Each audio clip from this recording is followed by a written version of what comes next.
Warning. Anything done in this video is done by a trained professional. Safety equipment such as respirator and gloves are required when handling such toxic materials. Welcome back to the first episode ever on this YouTube channel called Ugly Poor Monday. And in this segment, we take the most horrendous, ugly, unimaginable colors. We mix them together in hopes of creating something truly disgusting. Now, the past couple sets that we've done this with has came out looking pretty amazing. So I guess in a good way, I failed. Anyways, to start off, we need our scale. Our scale is very important. We need parchment paper, we need our foil, we need our alcohol inks, our makeup powders, and our molds. About 2 to 4 molds will do for the job. We also need our resin that we'll be using, and as well as our reusable silicone cups, stirring sticks. Let's get a pair of gloves, safety first, and then let's go ahead and start measuring out our resin. Make sure that we have equal amounts of resin, both in silicone cups, so that we have good weight. I tend to go around 10 to 12 ounces of resin. To make my dice set, I tend to having a little bit more ounces in my resin, but that's okay, you never know when you need extra more. The colors that we'll be using is lime green, coffee brown, and the special ingredient is bronze foil. Let's go ahead and put a few drops of our lime green into the resin. Mix it up really good. We don't want any chunks in there. And then take our coffee brown. Make sure that we put a few drops in there. Mix that up really good. See, I'm using wine, no chunks. Pop open our mold. And then we're going to go ahead and toss in our bronze foil into each individual mold for the dice. I really want to have them centered in the dice set to really give it that unique feeling.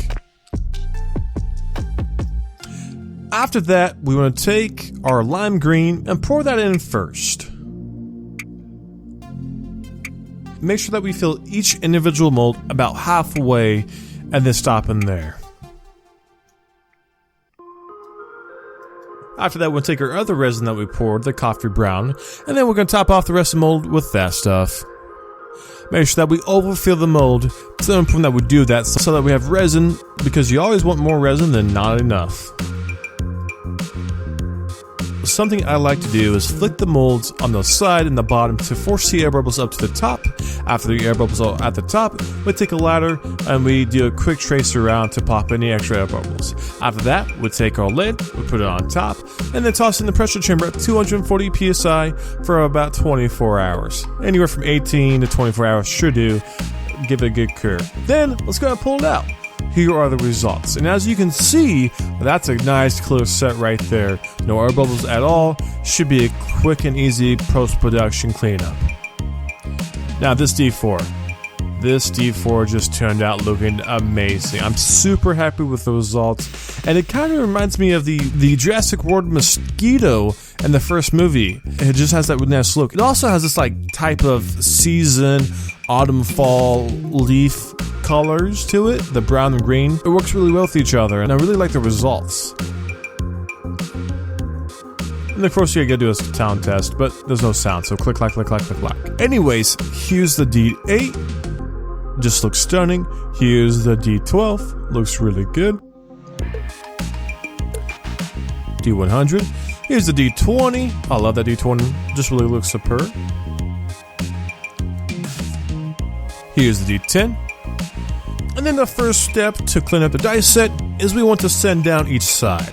We take our rotary tool, and then we want to integrate or exchange each sandpaper as we go, starting with the lowest grit and working our way up.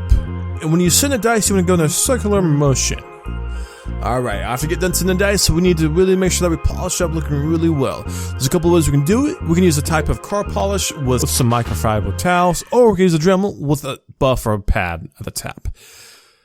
To start the process overall, though, we do need to trim up the sides of the die set to make sure that it looks really good. After that, we can start pinning the numbers. The color I chose to pin these numbers is the basic color of white. I think the white's gonna start looking really, really good, and it's gonna really look really good with this dice set. Honestly, when it comes to pinning, it's the thing I hate most about working on dice. My fingers crimp up. It's not really comfortable for me.